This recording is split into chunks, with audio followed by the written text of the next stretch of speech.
Bien, chers amis, bonjour. Nous allons essayer de continuer ce que nous avons dit l'autre fois concernant mes interventions sur Facebook à tous mes élèves, à tous mes anciens élèves de France, d'Israël et d'ailleurs. Et je voudrais encore, en guise d'introduction, essayer de m'expliquer un peu plus profondément. Tout ce qui va être dit, c'est évidemment à partir de Jérusalem, c'est-à-dire qu'il y aura une sorte de réflexion thoraïque des événements économiques, sociaux, politiques contemporains.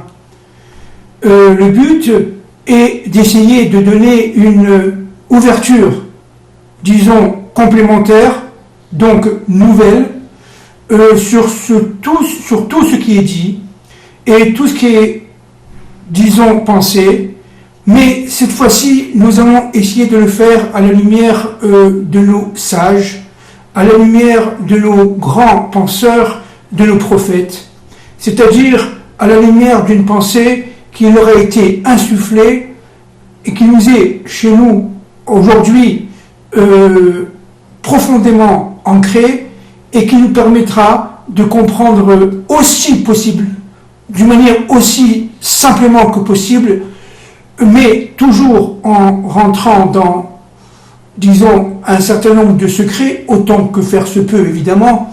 Nous ne sommes pas grand-chose, mais on va essayer quand même de comprendre. Alors il s'agira disons, de faire des petites interventions de 5-6 minutes, mais à chaque fois essayant d'éclaircir un peu tel ou tel sujet en ayant appuyé sur, encore une fois, sur ce qu'on appelle la Torah de la délivrance, c'est-à-dire sur cette Torah qui est par définition universelle, qui englobe tout et qui ne peut venir que de Jérusalem. Et ça, c'est très très très important de comprendre.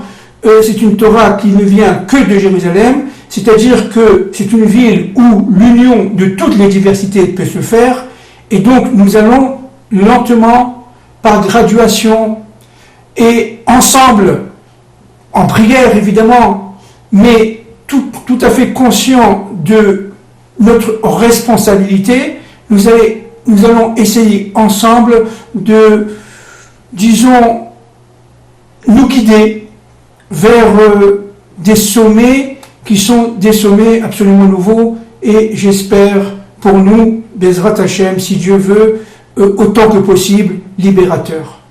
Voilà, ce sont donc des interventions courtes, synthétiques, mais toujours, je l'espère, en toute humilité, je l'espère, avec l'aide de Dieu, toujours prenante et approfondie.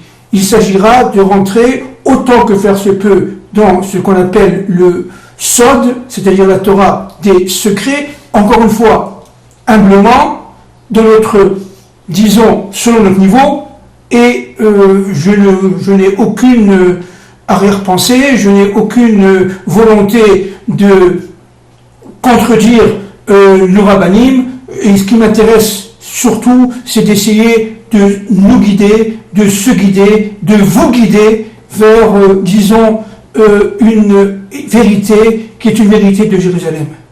Voilà, je vous souhaite que du bien, que Dieu vous protège, et nous allons, Bezrat Hashem, si Dieu veut, commencer par une première idée qui est dans mon livre, que j'ai écrit, grâce à Dieu, dans les années 2007-2008.